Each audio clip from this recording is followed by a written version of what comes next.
Fried রাইসের recipe এই পদ্ধতি জানা থাকলে আপনিও কিন্তু একা তৈরি করে নিতে পারবেন অনুষ্ঠান বাড়ির মতো ঝরঝরে ও সুস্বাদু ফ্রাইড রাইসের রেসিপি। বন্ধুরা, অমৃতা কুকিং চ্যানেলে সবাইকে স্বাগত জানিয়ে আবারও হাজির হয়েছি। তো যে সকল বন্ধুরা ইউটিউব চ্যানেল থেকে দেখছেন তারা প্লিজ চ্যানেলটাকে সাবস্ক্রাইব করে আমার পাশে থাকবেন, আর যারা ফেসবুক থেকে দেখছেন তারা পেজটাকে ফলো করে রাখবেন।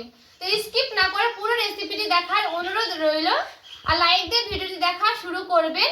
তো আজকে আমি তৈরি করে দেখাবো ফ্রাইড রাইস। তো ফ্রাইড রাইস তো আমরা সবাই রান্না করতে জানি, তো আমি যে পদ্ধতিতে রান্না করছি এইভাবে রান্না করলে কিন্তু খুব সহজে হয়ে যাবে। তো চলুন ফ্রাইড রাইসটা রান্না করে দেখাই।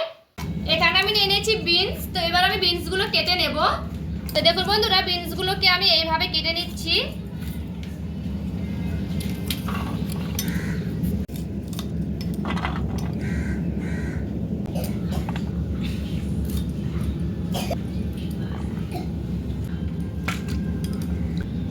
এবার আমি গাজরটাকে খুব সুন্দর করে কেটে নিচ্ছি। তো দেখুন বন্ধুরা, গাজরটাকে কিন্তু এইভাবে কেটে নেব। এই যে এইভাবে কিন্তু আমি গাজরটাকে কেটে নিচ্ছি। আমার গাজরটাও কিন্তু খুব সুন্দর করে কাটানো হয়ে গেছে। একটা ক্যাপসিকাম নিয়েছি, ক্যাপসিকামটা এবার ধুয়ে নিচ্ছি নেব। এবার দেখুন ক্যাপসিকামের এইটাকে তো ফেলে দেব। এবার আমি ক্যাপসিকামটাকে খুব মিহি মিহি করে কেটে নিচ্ছি। আর তো দেখুন এইভাবে কিন্তু আমি কেটে নিচ্ছি। তো এইভাবে কিন্তু মানে নেব, আর বেশি খুব বড় করব না, খুব ছোট করব না, এইভাবে কেটে নিলে কিন্তু হয়ে যাবে। তো সবগুলোই আমি কেটে নিচ্ছি, তারপরে কিন্তু আবারও ফিরে আসছি।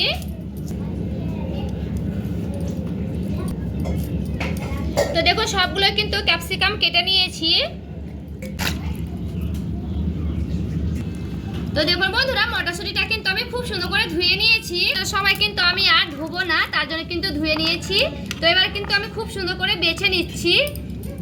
তো মটরশুঁটিগুলোকে বেছে নেব খুব ভালো মতো করে। সবগুলোই কিন্তু মটরশুঁটি আমার লাগবে। দেখুন বন্ধুরা, এখানে আমি নিয়ে নিয়েছি চাল। তো এখানে আমাদের জোকার চাল বলে, তার ফ্রাইড রাইসের চাল বললে কিন্তু দোকান থেকে দিয়ে দেবে। তো এখানে আমি দিয়ে দিচ্ছি জল। তো জলে কিন্তু খুব ভালো মতো করে আমি ধুয়ে নিচ্ছি। প্রায় আমি দুইবার কিন্তু ধুয়ে নেব। তো দুইবার কিন্তু আমি ধুয়ে নিচ্ছি চালটাকে। তো দেখুন একটু ভালো মতো করে কিন্তু আমি কচলে নিচ্ছি। তো আমি দুইবার ধুয়ে নিচ্ছি, তারপরে আবারও ফিরে আসছি। তো দেখুন বন্ধুরা, জলটা কিন্তু গরম হয়ে গেছে, আর আমি কিন্তু হাঁড়িতে আগে থেকে জলটা গরম করতে দিয়ে দিয়েছিলাম। তো এখানে আমি দিয়ে দিচ্ছি তেজপাতা, দিয়ে দিচ্ছি দেখুন দারচিনি, এলাচ ও লং। তো দেখুন এখানে আমি কটা গাজর, কটা ক্যাপসিকাম আর কটা দিয়ে দিচ্ছি মটরশুঁটি। দিলেও হবে, না দিলেও কিন্তু হবে। দিচ্ছি অল্প পরিমাণে লবণ, দিয়ে দিচ্ছি সাদা তেল 1 চামচের মতো। এবার আমি দিয়ে দিব সেই চালগুলো। তো দেখুন সবগুলো চাল আমি কিন্তু দিয়ে দিচ্ছি খুব ভালো মতো করে।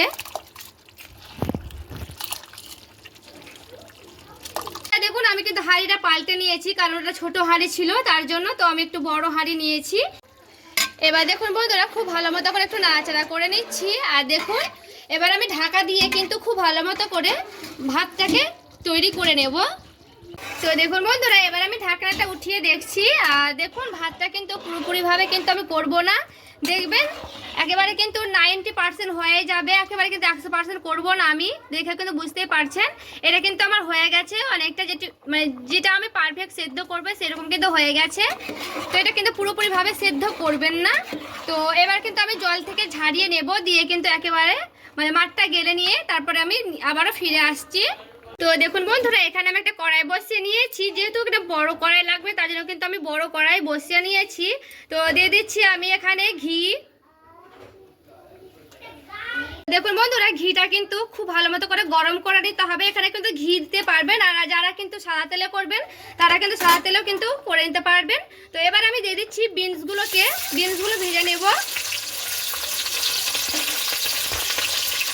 বিনসটা কিন্তু আমি খুব ভালো মতো করে ভেজে নিয়েছি, এরপর আমি উঠিয়ে নেব। তো এবার কিন্তু আমি ছাঁকড়াটা খুব সুন্দর করে ছেঁকে নেব। তো আমি কিন্তু একটা থালাতে উঠিয়ে নিলাম। সেই গাজরগুলোকে দিয়ে দিচ্ছি।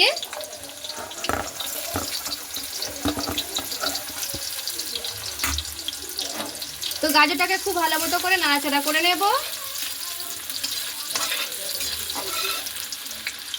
তো দেখুন বন্ধুরা, গাজরটা কিন্তু খুব সুন্দর করে ভেজে নিয়েছি। এবার আমি কিন্তু এটাকে তেল ঝারিয়ে উঠিয়ে নিচ্ছি।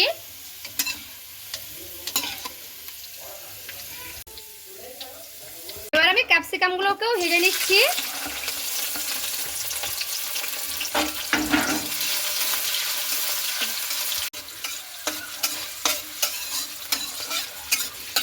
হয়ে গেছে, এবারে কিন্তু আমি নামিয়ে নেব ক্যাপসিকামগুলোকে। এগুলোকে ঝারিয়ে কিন্তু নিয়ে নিচ্ছি। এবার আমি কিন্তু মটরগুলোকে দিচ্ছি, ভেজে নেব। তো এবার কিন্তু আমি মটরশুঁটিগুলোকে উঠিয়ে নিচ্ছি। তো দেখুন মটরশুঁটিগুলো কিন্তু এভাবে ভেজে নিয়েছি। দেখুন বন্ধুরা, এখানে আমি নিয়ে নিয়েছি কাজু বাদাম আর এখানে নিয়েছি কিশমিশ। তো মাপটা কিন্তু আপনারা নিজেদের পছন্দ মতো নিয়ে নেবেন। একটু বেশি হলে কিন্তু বেশি ভালো লাগবে, তো কম বেশিটা নিজের মতো নিয়ে নেবেন। কিশমিশগুলোকে ভেজে নিচ্ছি। তো কিশমিশগুলোকে একটু ভালো মতো করে ভেজে নেব। এবার কিন্তু আমি কিশমিশগুলোকে ভেজে নিয়েছি, এবার আমি উঠিয়ে নিচ্ছি।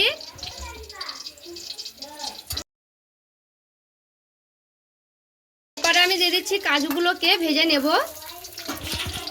তো কাজুগুলো কিন্তু আমি খুব ভালো মতো করে ভেজে নিচ্ছি। তো সবগুলো কিন্তু এইভাবে ভেজে নিতে হবে বন্ধুরা, দেখবেন যেন পুরোপুরিভাবে সেদ্ধ হয়ে যায়। এইভাবে কিন্তু ভেজে নেবেন, তাহলে কিন্তু খুবই ভালো হবে। তো দেখুন এইভাবে কিন্তু আমি কাজুটাকেও ভেজে নিচ্ছি। কাজু বাদামটাকে একটু আমি লাল লাল করে ভেজে নিয়েছি। এরপর আমি নামিয়ে নিলাম। বন্ধুরা, আমি কিন্তু আবারও ঘি দিয়ে দিয়েছি। তো ঘিটা দিয়ে একটু গরম করে নিয়েছি। এবার আমি তেজপাতাগুলো দিয়ে দিচ্ছি ভেঙে। তো দেখুন দিয়ে দিচ্ছি দারচিনি, এলাচ, লং। দেখুন বন্ধুরা, ভাতটা কিন্তু একেবারে ঝরঝরে হয়েছে, দেখে কিন্তু বুঝতেই পারবেন। ঝরঝরে কিন্তু করে নিতে হবে ভাতগুলোকে। তো দেখুন ঘিয়ের ওপরে কিন্তু আমি এইভাবে দিয়ে দিব।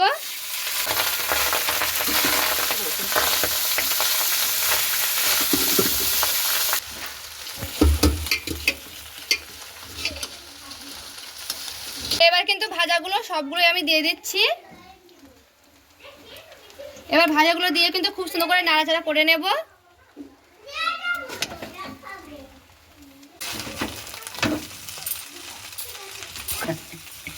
আর দেখুন বন্ধুরা, এখানে আমি নিয়ে নিয়েছি চিনি। তো এবার আমি চিনিটা দিয়ে দিচ্ছি। চিনিটা কিন্তু নিজেদের পছন্দ মতো দিয়ে দিতে হবে, যেন মিষ্টি হয়। চিনিটা দিয়ে কিন্তু খুব ভালো মতো করে নাড়াচাড়া করে নিতে হবে। দারচিনি, এলাচ ও জয়িত্রী সবগুলোকে ভেজে নিয়ে তারপরে কিন্তু গুঁড়ো করে নিয়েছি। তো এগুলোকে কিন্তু এবার আমি দিয়ে দিলাম। তো বাজার থেকে কিন্তু কিনতেও পাওয়া যায়। তো মশলাটা দিয়েও কিন্তু খুব সুন্দর করে নাড়াচাড়া করে নেব। এর ওপর কিন্তু খুব সুন্দর করে ভেজে নিতে হবে। তো ঝরঝরে ফ্রাইড রাইস কিন্তু আপনারা তৈরি করে নিতে পারবেন অনায়াসে। তো দেখুন বন্ধুরা, এখানে কিন্তু আমি একটু মশলাটা বেশি দিয়েছি, কারণ বেশি মশলা দিয়ে কিন্তু খেতে বেশি ভালো লাগে। আপনারা কিন্তু মশলাটা কম দিলে কিন্তু কম দিয়ে নিতে পারেন। ফ্রাইড রাইসের রেসিপিটি কেমন লেগেছে অবশ্যই আমাকে কমেন্ট করে জানাতে ভুলবেন না। আর ভালো লেগে থাকলে প্লিজ একটা লাইক করবেন, চ্যানেলটাকে সাবস্ক্রাইব করে আমার পাশে থেকে যাবেন। তো দেখা হচ্ছে আর একটি রেসিপির সঙ্গে। সবাই ভালো থাকবেন, সুস্থ থাকবেন।